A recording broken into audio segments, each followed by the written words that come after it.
beat. Adam Kaufman here with you, but way more importantly, another Adam, an Adam that graces us with his presence, but once a year is when I come begging him to join us, and we thank him. A golf clap. Adam Himmelsbach of the Boston Globe. How are you, buddy? Good, man. I feel like I may even have gone beyond the once a year. I think we might be bordering on 2 years at this point. We might. The important thing is, though, that you're here, and that, and I'm just, these are my words, not yours. That you're ours. That you're ours, because you don't do a whole lot of these. So I greatly appreciate when you do hop on it. It could be. Is it a Syracuse bias? Because I'm fine with that. It actually is part Syracuse bias. How can I turn down a fellow Orange? There we go. Well, listen, we were planning to all of about a half hour ago or so, plan to come in and talk about some of the impact of everything that's basically happened since Media Day, because the last time that we had one of these shows here was just before, on the heels of everything that had started to come down surrounding now former, or at least suspended, head coach Ime Udoka. It's the Joe Mazzulla era, and we will get into that and the players' reception to it. But we have breaking news that you, in fact, reported out there as well, and that is the fact that Blake Griffin, 1-year deal. He's a Boston Celtic now. I'm all about it, and I'll give the reasons why I'm all about it, but you're the guest. Tell me how we should feel about this. Yeah, I feel like fans have been waiting for this, like a name that they can at least be like, hey, that's a guy that I once watched, like, throw dunks on people's heads and be an all-star, even though anyone who watched, like, Celtics Nets first round last year sees that that's not who Blake Griffin is anymore. It's a big name. It'll get people excited for a few days. Look, they had to do something, right? Like, especially with Robert Williams' timeline being extended a little bit, Danilo Gallinari being out for the year, they had to make some moves. So it'll be interesting, talking to people just briefly. Obviously, this happened like literally 30 minutes ago or so, 45 minutes ago. But they feel like he can be a contributor, and they like his versatility. They like that he can play the 4 and the 5. They said that, doing a couple of things Al Horford does, obviously not quite at the level Al does them, and a little bit different, but he could be a contributor, and he's going to get a shot. And they saw him play in LA a couple of times recently and saw enough to bring him in.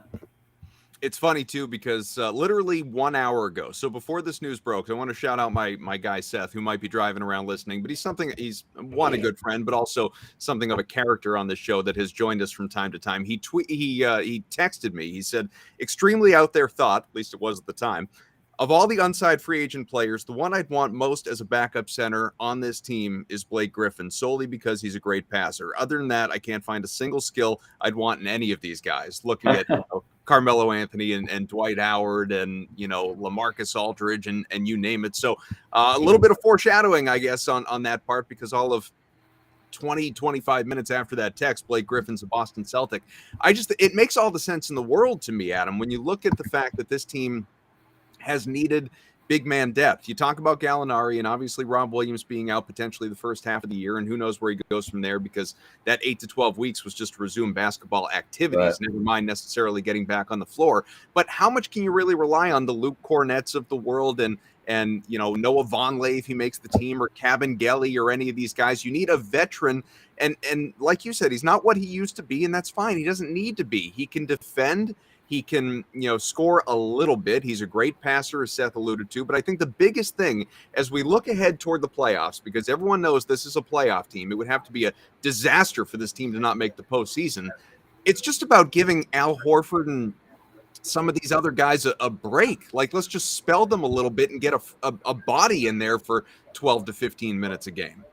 Yeah, and, even with Gallinari, when you looked at the depth this team has, I saw it, to me, it felt most likely that they would get to the playoffs, and it would be certainly possible that he wouldn't even be in the rotation. The playoff rotations condense so much that if Blake can just help you, play 10-15 during the regular season, Rob comes back. Let's put it this way: I'll be stunned if the playoffs roll around and the Celtics are relying on Blake Griffin to give them minutes.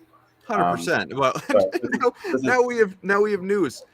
Jared Weiss, our guy, he was on with us last week. According to him and Shams Charania, so I know this is leading to you having to do more work in a little bit here.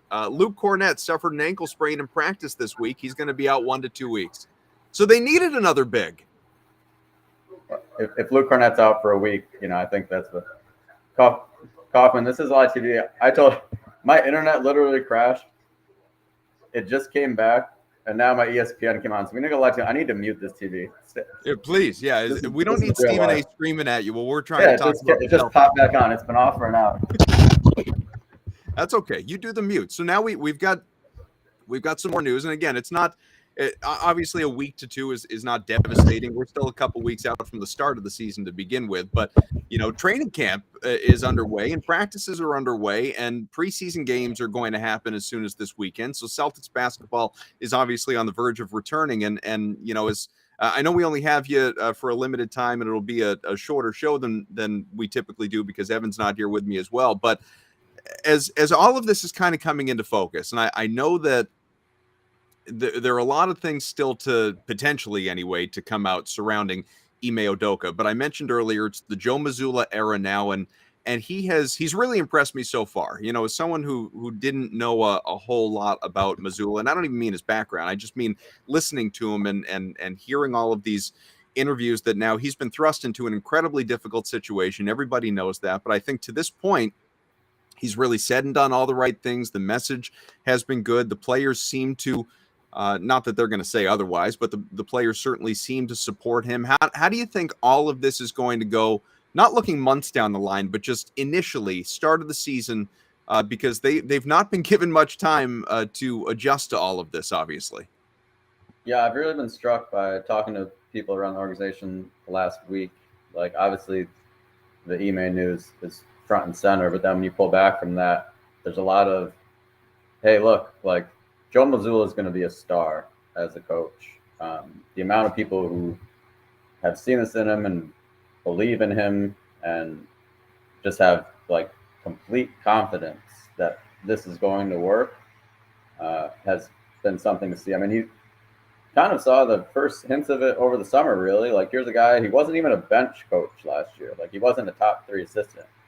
And Danny Ainge had a head coaching opening in Utah and brought Joe in for an interview for the head coaching job. Ultimately went to Will Hardy. But that was like a serious interview. That wasn't like, oh, let me do Joe a favor. Like, I talked to Danny about that afterwards. Like, he was a real candidate. And then once Will Hardy goes, almost instantly, Ime bumped Joe onto a bench slot. He's viewed as kind of a rising star in the profession. I've gotten to know him a little bit over the years as an assistant, but hearing people talk about him and describe him, it's interesting to me how much it sounds like Brad Stevens when you come to the thoroughness, the details, the attention to detail, the calmness. It has a very much Brad Stevens vibe, which would, give you something as a vibe. Maybe Brad likes him so much. But they feel really confident. They want to see what he can do.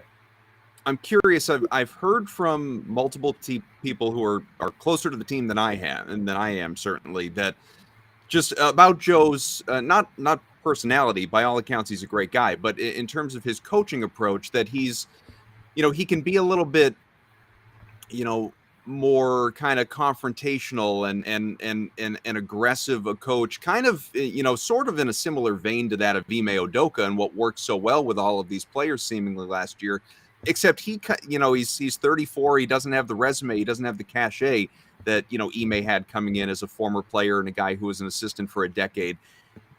I'm wondering if you've heard the same thing about Joe, and if in fact that's true, what kind of, how do players respond to that when it's, someone coming at them who, again, hasn't been there, hasn't done it? Yeah, I'd say 2 things. That one is I don't get the sense it's quite as forceful as Ime, that approach. And again, we haven't seen him in this role here, but right. I think Ime was a little more blunt, a little more direct. I don't think you'll see Joe, like Ime would light these guys up to us in press conferences. We loved it. Right. We called him Honest Ime. And I don't think you'll see that from Joe, especially early on. And the fact that he hasn't been an NBA player, normally I think that would like maybe factor in. But look, this guy's been here for 3 years already. All these guys know him. He's been position coaches for several of these guys. So they respect him already. If he had just come in out of nowhere, let's say he came in from West Virginia and they're like, this guy's our coach now, Hmm. it would be viewed differently. But I think the confidence they already have in him, they've seen him put in the work. They've seen, his knowledge of the game, his skills as a coach. I think it should be pretty seamless. And you got to remember, they have their entire staff basically from last year that's Right. back too. So they do have some continuity, as well as basically their entire roster. Aside from adding Malcolm Brogdon, their main pieces are all pieces that are returning. So I think there's something to be said for that too. So all that being said, I know you've been reporting on this as well, the possibility of adding somebody to that bench, because you do lose a whole lot of experience in Ime, and now Joe takes the job and doesn't have that. He's got a few years, like you said, but he doesn't have that same experience. And there was the reporting about Jay Larinaga. Looks like that's obviously not going to happen. He's going to stay in LA. So, people have mentioned Frank Vogel. I've seen some other, former head coaches being named just on Twitter. In what you've gathered so far and talking to your sources, do you think there will be an addition to this bench to not come in and, be an understudy or be a right-hand man to Joe necessarily, but to just someone that can be another ear, another voice, someone who has done it? Yeah, my guess is they'll add somebody. Like you mentioned, the Jay Larinaga news came out a couple of days ago that they're seeking permission and received permission to speak to him, which was accurate. But I heard pretty quickly that that just wasn't going to happen. But I was also told by people in the organization that, look, we're speaking to Jay, but we've spoken to a lot of people already. That's how you've seen this, Adam, with trade rumor season, right? A team will talk. There'll be 20 teams talk. A team's talk about 20 different guys. And you hear about one of those 20, and everyone thinks that deal is about to happen. This isn't that extreme, but yeah, they're speaking to Jay, but they're speaking to other people we haven't heard about. It wasn't some imminent thing with Jay. But my guess is they'll add someone. I would be a little surprised if it was a Frank Vogel type, because I think Brad is aware, and we saw this last year, even when he was president of basketball operations, Ime was coach.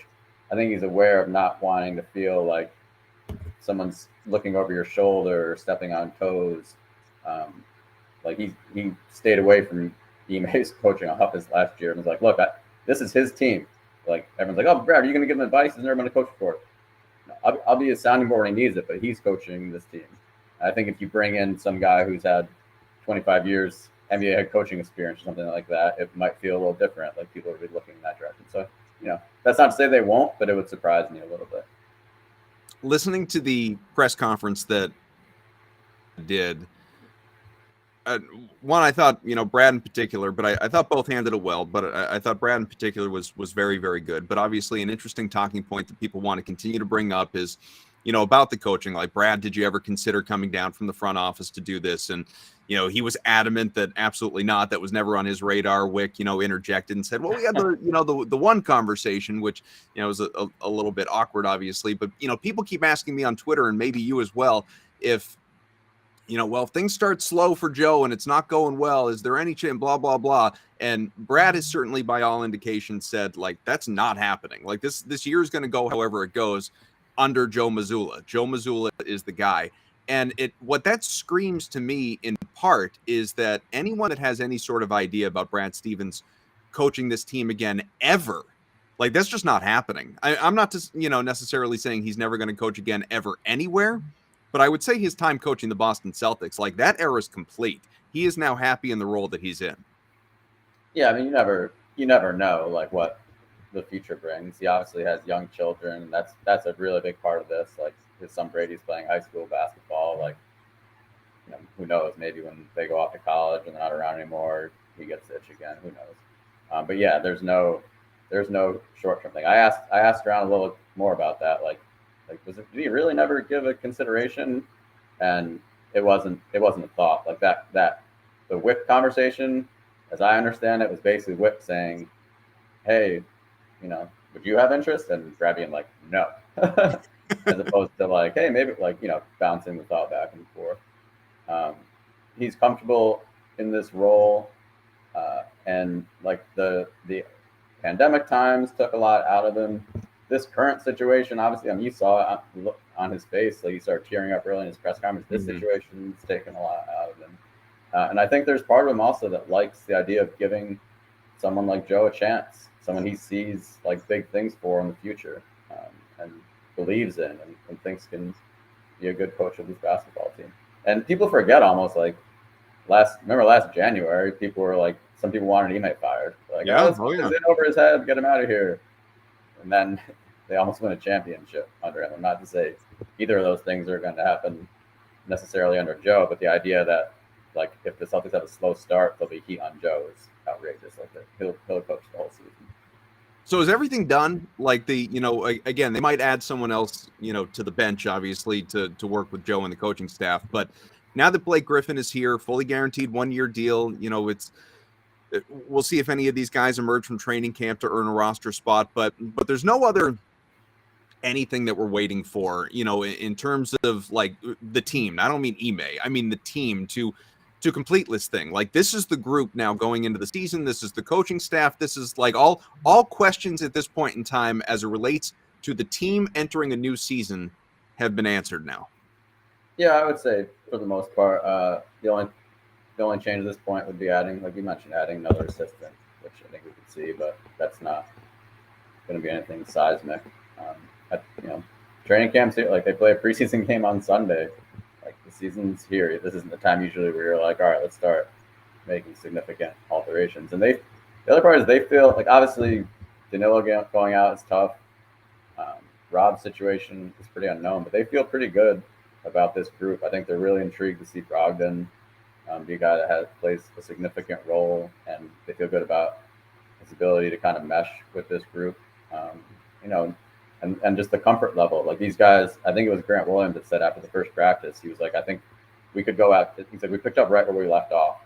He's like, I think we could go out and play a game right now if we needed. You can't really overstate how important, like, having, all that playoff experience and success would be, like, having these same guys come back. And you have, like, a little different swagger, a little different confidence after going through that. Like, yeah, they lost, but, like, they had the Warriors, like, not on the ropes, obviously, but they had the Warriors in a bad spot in the NBA Finals a few months ago. And now those players are back on the court for this season. So I think they feel good and they want to get it started and kind of see what things go.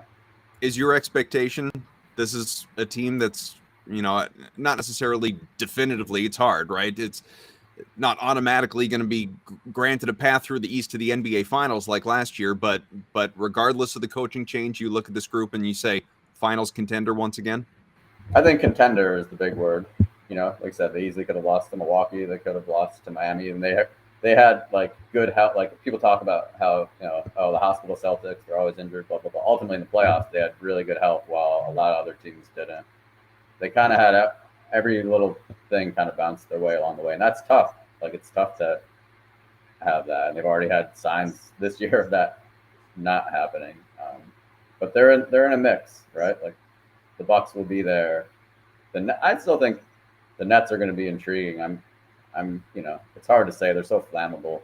But they're so talented, and like, people forget about guys like Joe Harris even coming back. Like, if Ben Simmons is anything close to Ben Simmons, so it's going to be fun. 76ers, obviously, like, if the James Harden stuff is real, like, they're going to be tough. It's going to be top of the East is going to be entertaining, close. And there's going to be some random tough injuries that flip things one way or another. But we'll see.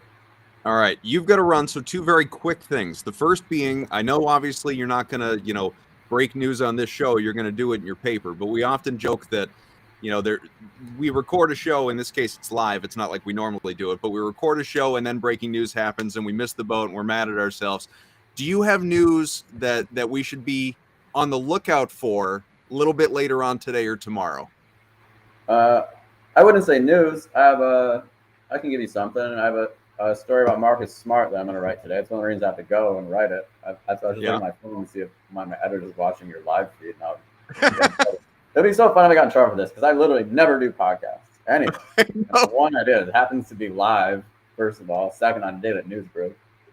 But I sat down with Marcus Smart, and he had some interesting things to say. The main one was, I asked him about kind of almost what I was saying to you about coming back with swagger. I'm like, look, man, like, you just won Defensive Player of the Year. You were the point guard on a team that almost won the championship after people said, like, you couldn't. Like, you proved yourself on that level. Like, what is that? What kind of comments does that give you going into this season? And he just kind of shook his head and said, look, that means nothing. He goes, I forgot about that already. He goes, there's a new Defensive Player of the Year award coming this year. He's like, mine last year doesn't mean a thing. And if I'm thinking about that, he's like, I won't have that same tenacity that I need to kind of be what makes me Marcus Smart. So I thought that was kind of interesting. And he had a couple of other nuggets that will be coming in store. I'll probably post them tonight. All right, so be on the lookout for Adam's story, obviously, once he writes it, when he gets off with us. And the last thing, to your point about hopefully you not getting in trouble, when can we bug you again to join us on Celtics Beat? What's our timeline here? I like the 1 year, but I think this one may have been just over a year. But yeah, I think. Sir, are you telling me you owe me one later on, like before the playoffs? If I could, I'm gonna start screenshotting the text. You try in the most polite ways too. I do. How you been? What's been going on? You've been watching Syracuse lately? Hey, you want to come back on the podcast? How about that? If Cuse football wins 10 games or more, I'll come on the day they win their 10th game. Okay. Well, look, they're off to a 4-0 start. Can't do any better than that. So good. I'm into it. We'll keep it up. All right. We'll let you bounce out of here. We'll stay live for another couple minutes here. But Adam Himmelsbach of the Globe, thank you so much, bud. All right, man. Thanks for having me on. All right, for sure. Happy writing. And hey, we almost had some Stephen A here with us.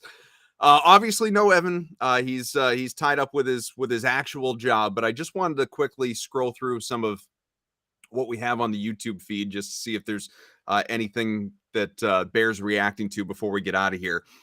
Let's see. People talking about Blake Griffin and whether or not he can defend at 33 and a little bit hobbled and not the same guy he once was, dozen years into the league, and yada yada yada. Yes, he's not washed. Like, he's just not nearly, he's not the explosive slam dunk winner like Adam was talking about earlier that he was once upon a time. But he's certainly a guy that can still contribute. He's again, for me, this is not. I said this earlier. But just to mention it again, because like people are talking about Whiteside and Carmelo and guys, like it's not going to happen. Like I understand the desire to continue to add names to this team, or if you believe in certain guys' abilities more than you do some of the younger guys on the back end of the bench. Like, I get it. You want veterans, you want names, you want people you're familiar with that you've heard of. You want a Hassan Whiteside or a Carmelo Anthony, and I was. Cuse bias aside, I was a proponent of adding Carmelo Anthony. We talked about it for months on this show. I get it, but that's not one. It's not going to happen for starters, and two, they've added Blake Griffin. And the biggest thing, and this was true of Melo as well, and quite frankly, true of Danilo Gallinari, where this all began. Like, these are guys that you're not going to see in the playoffs, and if you do, something went wrong. Something went horribly wrong. Somebody who is actually part of your 8-man rotation, your 8-man playoff rotation, got hurt. And then you had to dip down. But when you filter down that rotation in the playoffs, we see it every single year.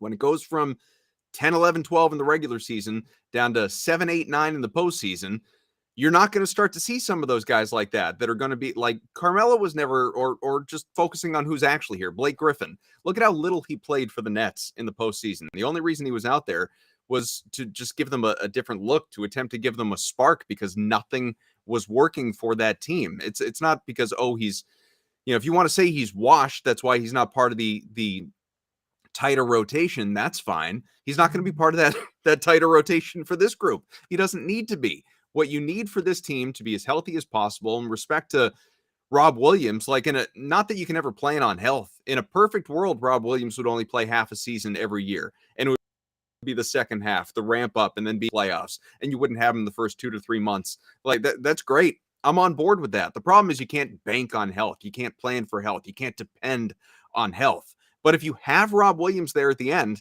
and he is healthy alongside all the other guys, perfect. But what Blake Griffin does for you right now, and you could play him in lineups with Al Horford, you could, give Al Horford a break.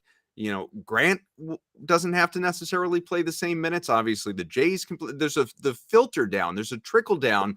That's why you need to add a guy that wasn't going to hurt you. And I think Blake Griffin, you can debate how much he's going to help you on the floor. He's not going to hurt you. He's going to give you 12 to 15, relatively harmless minutes, and he'll hit the occasional 3-pointer, and he'll play some decent enough defense, and he can guard the 5 and play the 5 and all that. And that's what you need. That's what you're looking for. That's all that really matters, at this stage.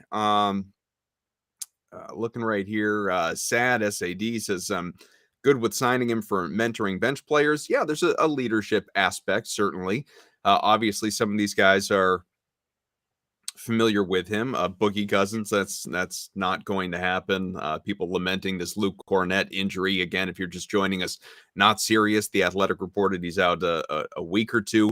Not a big deal. Most of the stuff is about Blake, understandably so. It's the hot topic in the here and now. Rondo's not coming. That's not going to happen.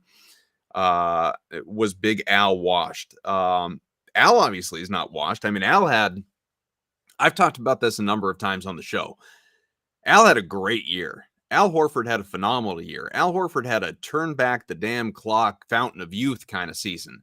I do not, and this is no slight on Al Horford. I will explain myself very quickly. Again, I've said this before, so I don't want to harp to our regular listeners, but he is not going to have the year this year that he just had. He's not. There's no chance. And the reason is because he's now 36 years old, right?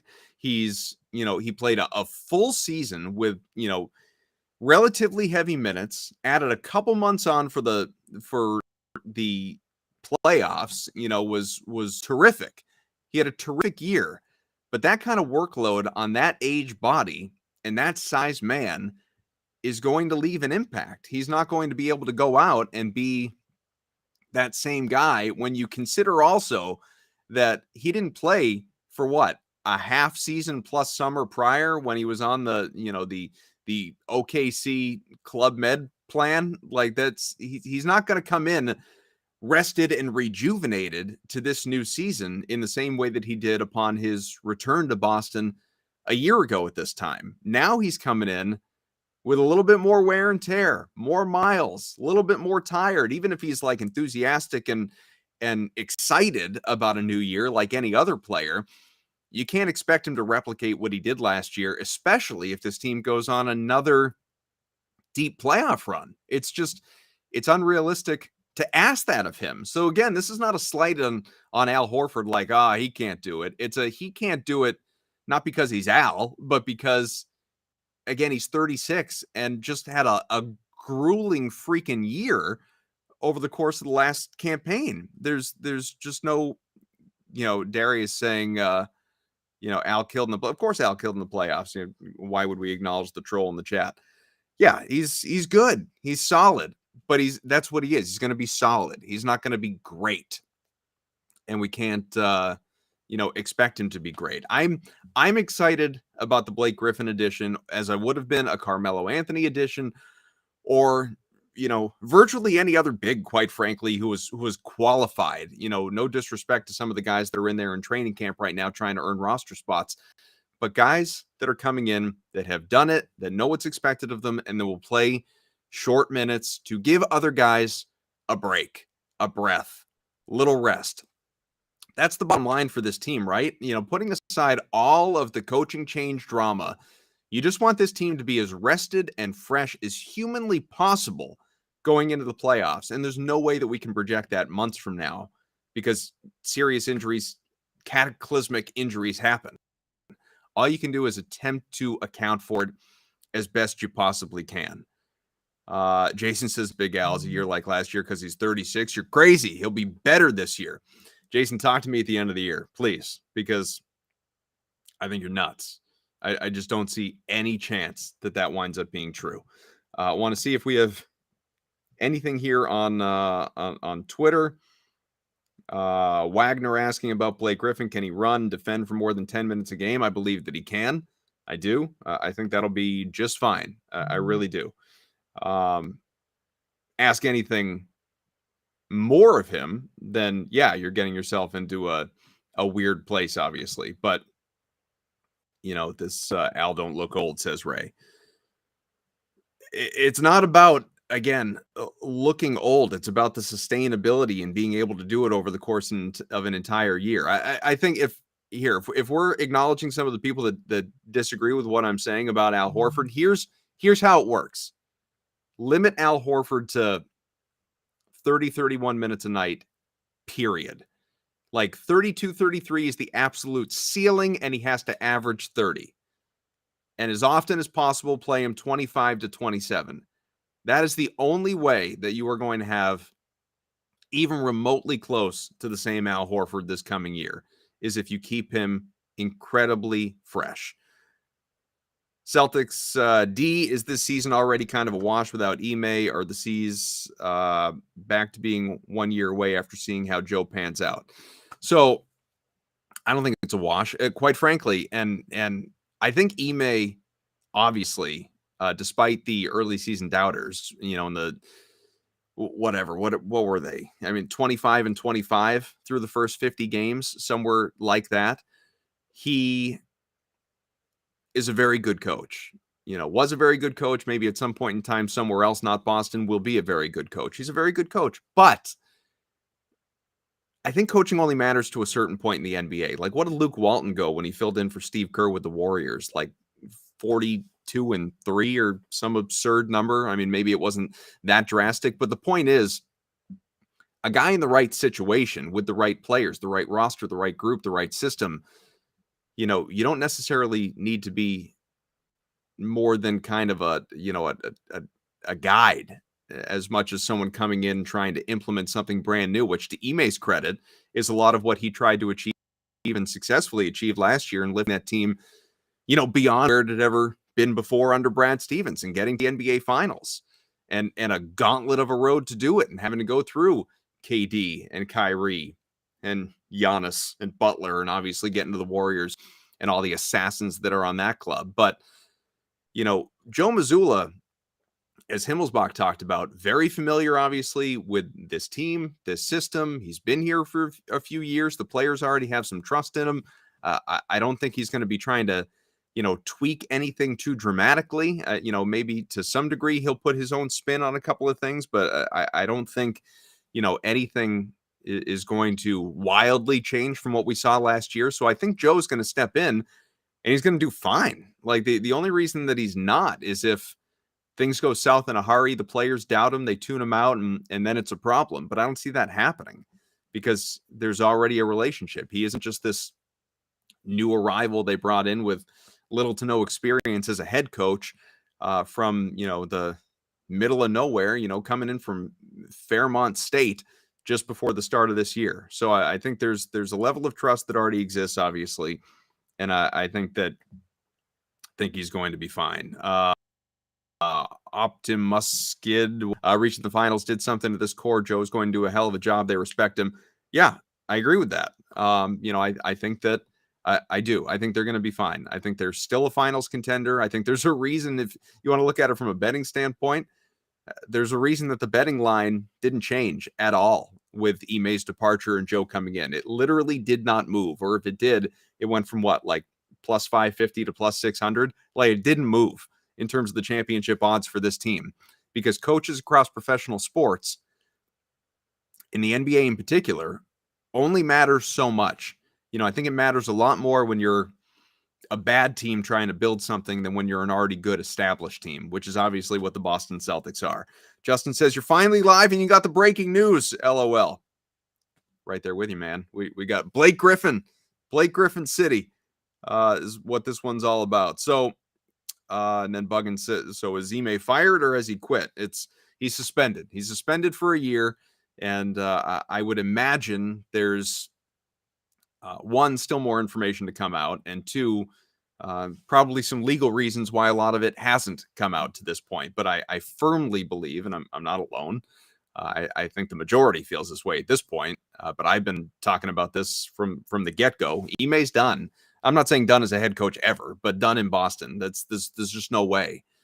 You're, especially if Joe Mazzulla happens to do well, which I believe he will, then you're definitely not getting Ime back here. But I just, it's there are too many reasons, workplace reasons, internally and externally, in terms of the PR, depending on what obviously still has to come out. There are too many reasons for Ime Udoka to not be the head coach of the Boston Celtics again. So they're probably, suspension's kind of biding the time to work out a buyout as opposed to an outright firing. So he still gets some of his money and not all of it. And that's where this thing ultimately goes. That's just a theory. That's not me, reporting anything. But That's where we're at. A lot of the questions that we're receiving right now are things that we've already touched on. So by all means, I encourage you go back, relive the show. It's only been 30, 40 minutes, not a big lift. But, obviously we greatly appreciate Himmelsbach for hopping on with us. A lot of fun. We'll bug him again when the Syracuse football team wins 10 games and